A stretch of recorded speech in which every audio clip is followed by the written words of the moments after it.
Question. In 762, there are 76 tens and blank ones. So, ang hahanapin natin ay ang ano daw ang ones sa 762? Ito ang solution. Una, identify the number of tens. The number 762 can be broken down into hundreds, tens, and ones. So, kailangan marunong kang magbasa ng place value. For example, 762. From the right to the left tayo magbasa ng place value. So, ang 2 ang ones. Then, ang 6 ang tens. Tapos, ang 7 naman ay ang hundreds. So, again, ones, tens, hundreds. Then, step 2. Confirm the number of tens. So, given na ng 762 daw ay mayroong 76 tens, so we can verify that by multiplying the number of hundreds by 10. So, multiply the number of hundreds by 10 and adding the number of tens.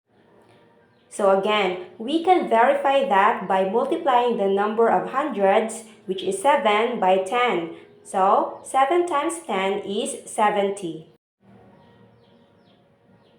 And adding the number of tens, which is 6, so 76.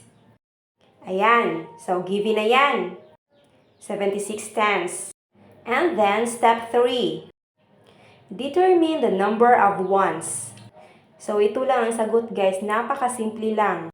Basta marunong ka lang magbasa ng place value. Again, determine the number of ones. The number of ones in 762 is simply the digit in the ones place, which is 2. Ito. Ito ang answer. Kasi ones, tens, hundreds. In 762, there are 76 tens and 2 ones.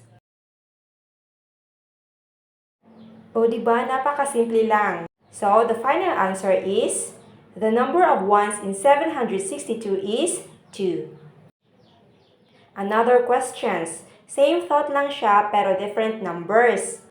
In 983, there are 98 tens and blank ones. So, ano ang ones? Very good.